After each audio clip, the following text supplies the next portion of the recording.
This brand is so underrated. I feel like this brand, a lot of people in Korea know about it. However, when it comes to Western, global consumers, I guess, no one really knows about it. And even when I talked about it in one of my other videos, a lot of you guys were like, what is this brand? We've never heard of it before.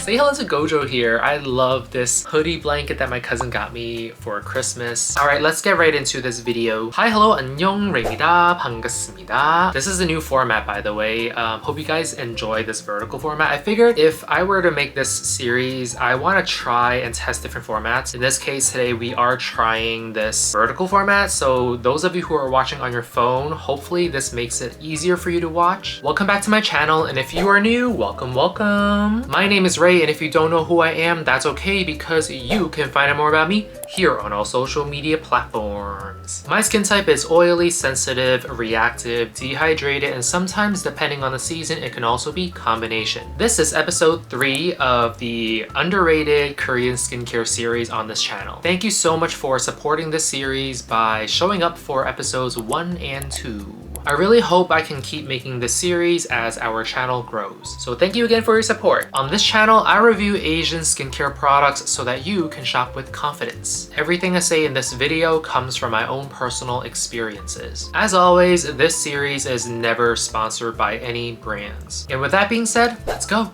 우리 가자! I really wanted to film this video since like middle of 2024, and I know we're already in 2025 by the time you watch this video. But yeah, I feel like this is a pretty cozy setup, at least for me. Like I get to sit here with my legs crossed and just have my notes here. And yeah, this feels very nice. It's very nice. All right, so the first product I want to talk about in terms of being very underrated is the Fation Aqua Biome toner pad. This toner pad, when I first tried it earlier this year, and again this year as in 2024, I first learned about this brand from Sean Hyung, who is a men's beauty creator in Korea, and he mainly does K-beauty makeup, but he also does a lot of like skincare reviews sometimes. And he talks about Fation's No Scalp Serum before, and I talked about this in my toner pads video earlier this year. But when I first discovered this brand, I was like, oh, this is a really cool brand. Like he seems to really like it, so maybe I want to try it one day. Now, I can't get my hands on the No Scalp Serum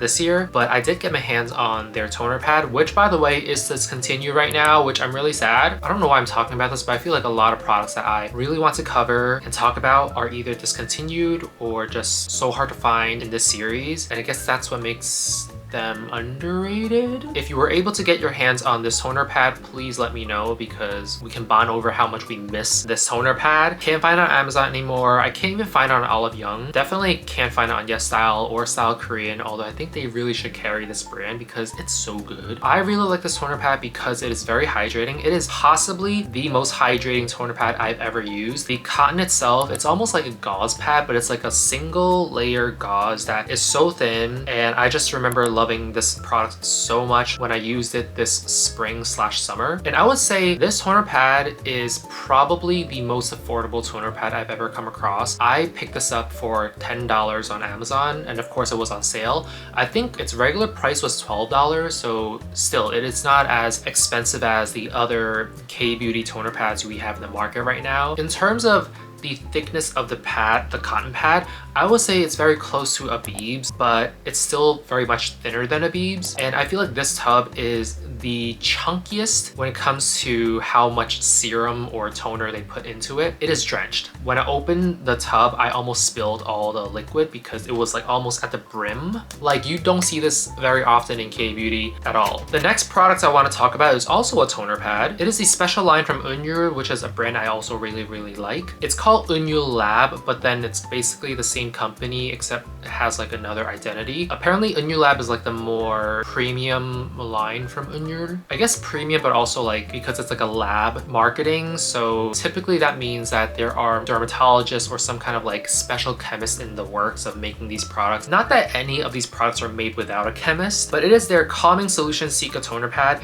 This toner pad I think is one of the first toner pads, and this is way before I believe Numbuzin came up with their #1 Centella Relief toner pad. This one by Eunyul Lab has two sides, right? It has the bamboo side and it has a Centella side, or the Cica Cica side, same thing. But the Cica side is like the softer side where it's just very gentle. You use that side for like hydration and also like calming. And then the other side is like bamboo, which absorbs so much water, or in this case, I guess toner. And I just remember this toner pad being so gentle. Like my skin usually gets so irritated when it comes to toner pads, like just the brushing or like the abrasiveness of toner pads in general. My skin usually turns red or some kind of like inflammation happens. But with this toner pad, it was so gentle. And I just remember that this toner pad or this tub of toner pads, just like Fation, was very drenched with the toner. And I just love this toner pad so much. This one is still being sold. Unlike Fation, this one is still in the market, so you can still pick it up. I believe it runs for about $20. I could be wrong, but of course there are always sales that you can look for. I would only get this when it's on sale, so you guys should too. I always go back to this toner pad because of how rich and nourishing it is, and I just love the cotton pad texture. I shouldn't say cotton because it's not made of cotton. It's made of bamboo and centella, which I think just blows my mind. I feel like that is something that we rarely see in K-beauty. We definitely don't see this at all in like Western beauty. At least I can't speak for myself because I've never seen Western beauty even try doing this. Not that I want them to. I feel like nowadays Western beauty is just doing whatever K-beauty did 10 years ago, and it's really annoying because it's like we see right through you and you can't lie to us. You can't trick us. We're too smart for this. Anyways, definitely go check this out. I really like this toner pad. It's just so gentle. If you have sensitive skin, oily skin, dry skin, this one is like a jackpot toner pad for me. I just love it so much. The next product I want to talk about, I don't know if I'm being a little bit too premature with my conclusion right now because it is still a fairly new brand and product in the market, but it is the Meditherapy Mugwort Super Calming Toner. I wanted to include this product in this video because I remember using this product in the summer/spring of this year. It was just so gentle. It was so gentle. It was very hydrating. No irritation from me. I feel like Mugwort is a very overused product, or I should say ingredient in K-beauty products. And actually Mugwort is only known to be like an East Asian medicinal thing where it's like, yes, it's proven to work in Chinese or Korean Hangbang medicine, but people keep saying that there aren't enough like modern Western medicine and studies on Mugwort to be sure that this ingredient is truly good for like inflamed, irritated, acne-prone skin. However, as a Chinese person growing up in America, I have seen all these claims where it's like, oh, Chinese medicine or Oriental medicine or whatever you want to call it, it's not deemed as correct medicine, if you want to put it that way. I've heard it a million times, so I don't care if it's not like scientifically proven to work. It's not to say that we need Western medicine/science to prove things right. East Asia has science too. It's not like we don't vibe with science. We have scientists, we have chemists, we have, again, derm, scientists, chemists, all of these things, right? But it's just that for whatever reason, people just think that Western medicine has real science, whereas Eastern, East Asian, Southeast Asian, South Asian don't have science. And it's like, y'all can't be serious right now. But anyways, let me not get too political because I can go on and on for days. But back to Mugwort, I think that Mugwort is great for my skin. Mugwort, to me, I genuinely like it. I think it's really calming for me. It's an ingredient that I have constantly seen in my skincare products and I've had no problem with it as long as it's formulated correctly. And what I like about this Mugwort toner by Meditherapy is that they didn't really mix a lot of essential oils with this ingredient, which usually I feel like in that case I will avoid because I don't like essential oils. Essential oils usually break me out a lot, even if there is Mugwort that is supposed to calm my skin. They never really work well together for me. Now this toner does not have any essential oils, not that I can remember or even recall from the ingredients list, but they do have a lot of fermented extracts, which again, for me, it works fine. For some people, fermented ingredients might not be the most compatible for every single skin type, and that's okay. Like if it doesn't work for you, don't push yourself to really like a product. You don't have to do that. Take time to do extra research. Don't just watch my videos, but also hopefully you're consuming other content creators' videos and reviews, especially reviews, to make sure that these products are indeed compatible for you. As for me, this Mugwort toner has been so good, especially during the spring and summertime.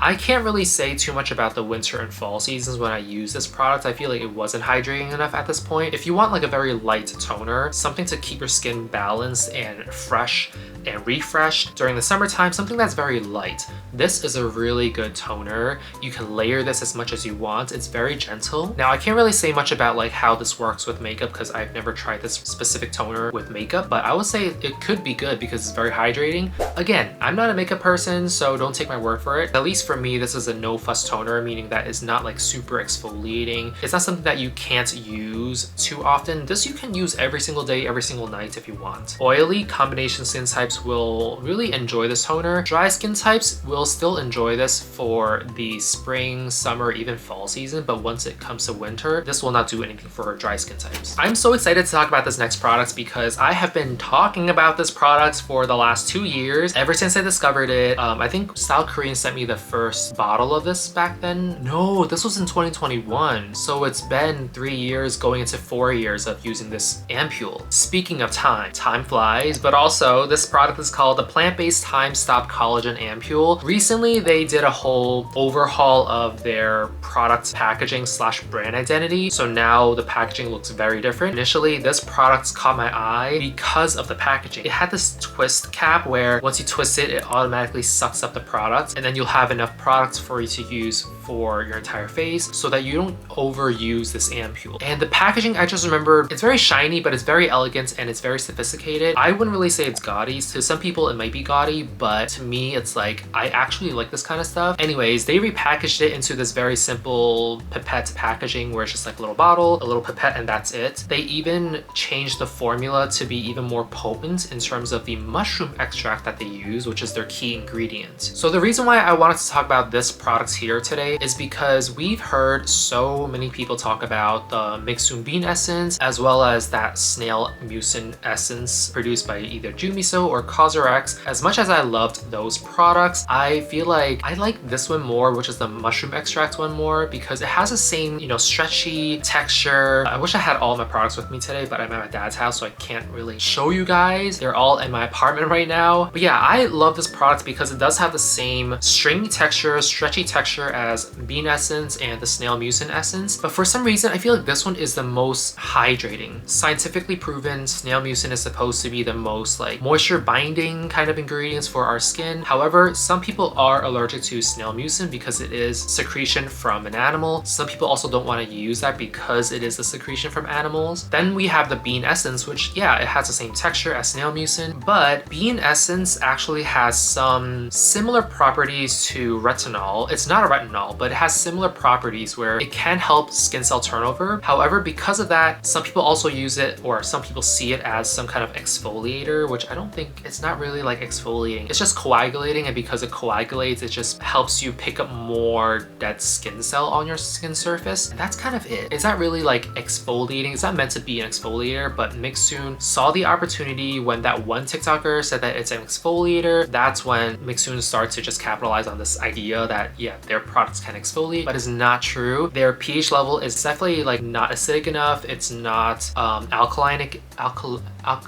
enough to be an exfoliator. I basically talk about more of this in my Mixum review, but all that aside, that's why I like this mushroom essence more, or I should say this mushroom Ampoule. It's so gentle. It does everything that the Mixum bean essence does and the snail mucin essences do without any strings attached. No pun intended, because it's very stringy. I like this Ampoule so much. It is so hydrating. It is so nourishing. It just helps me maintain and retain more moisture than other products have ever done for me. I do talk about this product a lot in my vlogs if you have noticed, especially the last couple of years when I started talking more in my vlogs as opposed to doing like the silent vlogs. So you can check those vlogs out. But yeah, if you do want an alternative to snail mucin because you are vegan and you don't want to use a bean essence because you just feel like it doesn't work for you, try the plant-based Time Stop Collagen Ampoule. I think you're really gonna like it. This product is actually the reason why I wanted to make a third episode of the series, because I'm like, this has to go into my underrated skincare series because like it just has to. Derma B Everyday Sunblock SPF 50 Plus PA4 Pluses, 200 mils of sunscreen, and I was like, I've never heard of sunscreen with that much volume in it. Apparently, I think people in Korea use this brand's sunscreen as like a body sunscreen, which is why there are 200 mils of it. I love this sunscreen. I don't use this often on my face because I feel like it's a little bit too thick and too white casty sometimes because I think it is a, what is it? I think it's a hybrid formula. I have to double check. Actually, nope, I lied. I think it's a fully chemical sunscreen, but it does have some kind of like castiness to it, which I didn't really like. So for my face, it didn't work, but this is a really good investment still because like I said, it's around $6 to $7 on sale. If you're unlucky and you have to buy this, like I think at full price, I think it's like what, $15, but you do get 200 mils of sunscreen, which will last you like a whole year. I use this on my body. In the summertime, especially in the summertime when I wear short sleeves and I go outside, this sunscreen is enough to cover all of this here as well. And of course, I'm not gonna be butt naked, so I don't have to put sunscreen on my body. Arms wise, oh my God, it is so nice on my skin. It is so airy. I don't feel anything on my skin like when I wear it, especially when you sweat in the summer. You don't get that like weird coagulation where your sweat and sunscreen merge together and causes you to have like this weird semi-white film on your skin. None of that. It is so nice. As a body sunscreen, this one is honestly my go-to now because it's so worth it. Number one, it's like a sunscreen that you can splurge on and also will last you for a long time because again, 200 milliliters is a lot of sunscreen. Okay, so for the last product of this video, I want to talk about Abib's Heartleaf Sun Essence Calming Drop SPF 50 Plus PA4 Pluses. I think Abib is still a pretty underrated brand. So a lot of people know about them, but compared to like Skin 1004, Round Lab, Anua, Beauty of Chosun, the notoriety is not up there, but there are, you know, loyal subscribers of Abib. However, if we want to talk about products, right? Abib's Quick Sun Stick is probably the first product that comes into my mind when I think about the brand. And therefore, a lot of people, including myself, sometimes forget about the Sun Essence, which is the sun fluid version of the same line. Because I think Abib's sunscreens, they all come from the same black packaging, which I think is beautiful, first of all. Abib's, oh my gosh, I can go on and on about Abib's packaging, but anyways, the reason why I love the sunscreen so much is because of the way it's formulated and the lightweight texture. When I tell you, I haven't used a very runny, watery sunscreen in such a long time until I came across this Sun Essence. At first, I thought this was a hybrid formula, but I think some of you guys pointed out to me that this is indeed a chemical sunscreen filter. Makes no sense to me because it does have like this powderiness to it once it's set. And I think that's what made me think it's a mineral sunscreen, like a hybrid mineral chemical sunscreen. I think what the powder in this formulation does is to keep our skin very mattified and lightweight and very airy as a finish, which makes sense now. But at the time when I first used it, I was like, this has to be like a physical chemical hybrid sunscreen because it just feels like it. But apparently it's just chemical. And again, very lightweight. If you think that Skin 1004 Sun Serum is very watery, this one is 10 times more watery. Literally, once I apply it on my skin, it just kind of like drags down. It just like starts running everywhere. It is a little bit messy if you don't know how to like use very liquidy sunscreens, but once you get a hang of it, if you like lightweight formulas, if you like weightless formulas, this one, chef's kiss. So good. I love it so much, but I don't know if I can like afford getting multiple ones in the future. It's definitely not like those affordable sunscreens. Like I will be able to splurge on Skin 1004, even the Round Lab sunscreen, I'm able to splurge on those, but this one is just a little bit too expensive for my wallet. I've been very stingy, I will admit, when I use a sunscreen. I only use it on days when I need to film. I only use this on days when I feel like I just need to put on a very light one, but it won't be my daily sunscreen because it's so expensive. However, if you can, I know some of you guys are able to spend a lot of money, unlike me, definitely invest in this one. This one's such a beautiful formula. Not enough people talk about this because I think everyone talks about the Quick Sun Stick or just other sunscreens in the market. And I feel like the pricing of this product might be the problem too. But that aside, this is a really good sunscreen. I can't stress this enough. I can go on and on and on about the sunscreen. I love it so much. All right, that is all for this video. I hope you were able to discover some new brands or even products that you've never heard of before. That is kind of like my goal for this series. Like I just want to be able to share products and brands with you that you might not have heard of before. Great, and now the radiator is turning on. Perfect timing, at least we're wrapping up the video now. If you hear any whirring or like buzzing or like something breathing in the background, it's not a monster, it's not like someone in my house or a ghost. So here's my question for you as always at the end of this series. Are there any brands for you that you think are underrated in our skincare community? Let me know in the comments below. As always, I will leave all the product links in the down bar below for you guys to check out in case you guys are interested. Please help the channel grow by subscribing and sharing this video with your friends and family. Thank you so much for watching and I will see you guys next time. But until then, be safe, stay hydrated, and most importantly, what is it? Be gentle with yourself I mean it. 안녕. Come back for more. 주세요. 주세요. 주세요. 주세요.